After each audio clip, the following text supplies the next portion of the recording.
Hi, Paul Mascetta here with InfluenceMaster.com, and I want to talk to you about the law of contrast. And what the law of contrast tells us is that the perception of something changes the moment that we compare it to something else. You see, the human mind is wired in such a way that when we perceive information, it's a lot for us to process. And so what we do is we take these mental shortcuts where we, in a matter of seconds, mentally compare what we're looking at to things that we've looked at in the past or things that we viewed in the past, and we make mental comparisons, okay? So the human mind is already trained to naturally make comparisons. So when you compare two things together, the perception of one thing immediately changes when you compare it to something else.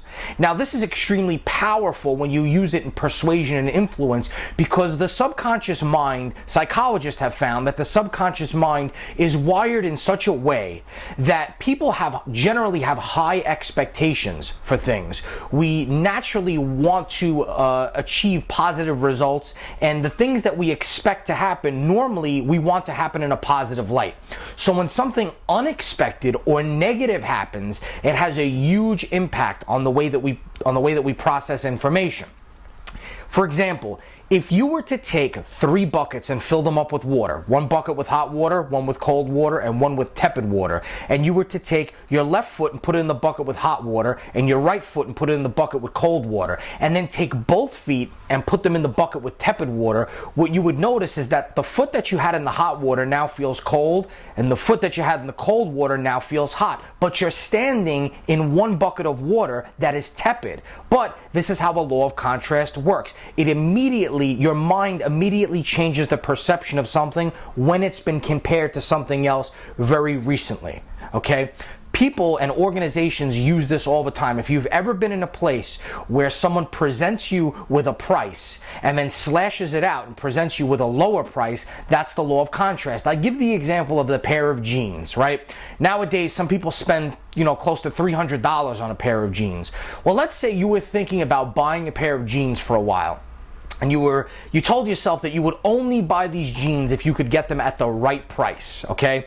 And so you walked into a store and you were looking around and you saw a pair of jeans that looked good and they were your size, and you tried them on and they fit perfectly, and you looked at the price tag and the price tag said $175. Now what's going to happen is you're going to look at that $175 and you're going to make a bunch of mental comparisons in your mind and decide whether or not that is a good value to you, okay? Now, if the same scenario were to happen, only this time you walk into the store, you see the same pair of jeans in the same size, and you look at the price tag and it says regular price $249, on sale today for $175. Well, now that figure of $175 looks a lot more valuable to you, even though it's the same exact figure that you saw the first time you looked at the jeans. The only thing that changed was your perception of that number because it was compared to something else, okay? Today I want to share with you 4 different ways that you can use the law of contrast in your persuasion efforts, okay? The first way is that you can increase value, okay? So what you can do is you can keep the price the same, but you can increase the amount of stuff that you're offering or the amount of value that your target is getting. If you've ever watched late night infomercials, they are masters at this, okay? So you might be watching a late night infomercial and you're looking at a product and the product looks really great, and you've made a decision in your mind that you would spend around $99 on this product. And so you go through the whole presentation, you watch it, your emotional levels are high up, you're ready to make the purchase, and then all of a sudden the gentleman on the TV tells you that the product costs $499, okay? So now they've taken you emotionally from an emotional high to a bit of an emotional low, okay? And now what they do is, after they tell you that there's a $499 price tag, they tell you that today there's a special deal, okay? And the special deal today is $249. This now brings you back up a little bit.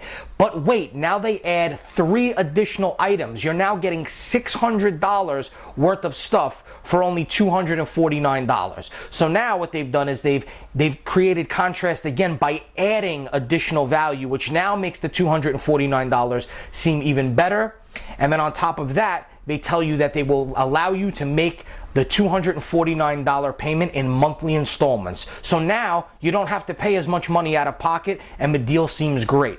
So now you'll take the 5 payments, the 5 installments of $49 because it seems like a great value to you because you're getting $600 worth of stuff. But in reality, you're spending 3 times the amount of money that you originally decided you would spend. You originally decided you would spend $99 and you wound up spending $249. And not only did you wind up spending it, but you felt good about spending it. That's how the law of contrast works, okay? The second thing that you can do is you can reduce whatever you're offering to the bare minimum, okay? So what you do is you take the price that's associated with that, with whatever you're offering, and you break it down to the bare minimum where it seems like the person's spending nothing. For years I worked in the fitness industry and we would sell gym memberships that cost around $80 a month. Well, $80 a month initially at first glance looks like a lot of money. But when you break it down as $20 per week or even better, around $2.25 a day, now the person really begins to think, wow, I could spend $2.25 a day to regain my health, to lose weight, to get in shape, to get the body that I've always wanted. That's a cup of coffee. It's still the same $80 per month, but at $2.25 a day, it sounds a heck of a lot better, okay? And the fourth thing that you can do is something called the door in the face technique. It's very effective. It's been around for years. And basically, it consists of using the power of concessions in the persuasion process, okay? A lot of times persuasion involves negotiation on some level or another where, you know, you make a proposal and then your target makes a proposal and then somebody makes a concession. A concession is when you give up part of whatever it is that you're asking to satisfy them and then they do the same thing in return. The door in the face techniques works where you start out high and then you ask for another request that is lower. Okay, and what this does is it uses the law of contrast in a way where it makes the second request seem a lot more reasonable when compared to the initial higher request. But the second request, it wouldn't be as valuable if it wasn't compared to the initial request. To demonstrate this point, a group of researchers asked some college students that they were trying to get to donate blood if they would commit to donating blood every 2 months for 3 years straight. And obviously, because that's such a big commitment physically and emotionally, most of the college students declined. Nobody really took that offer, okay? But when the same group of students were asked the next day to just donate blood one time, 49% of them agreed to do it when compared to the initial request. Now, they asked a control group if they would just donate blood one time, and the response that they got was 31%, okay? So when they outright asked a group of people to donate blood without comparing it to anything else, they got a 31% response rate. When they compared that request with a larger request, a more committed request of donating blood every 2 months for 3 years, they then got a 49% return. In comparison, the second request seems a lot more reasonable. You can begin using this immediately in whatever it is that you do, whether it's trying to convey a point or an opinion, or if you're in sales and you're trying to make a sale.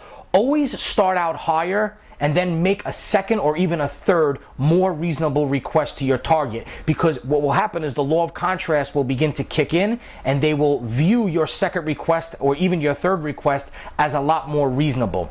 And second of all, what will happen is in their mind, if you come down and change your request, what has happened is in their mind you've made a concession, and once you've made a concession, they then feel obliged to agree to whatever you're asking them for, because you've already made one concession. Again, Paul Mascetta here with InfluenceMaster.com, wishing you a great day.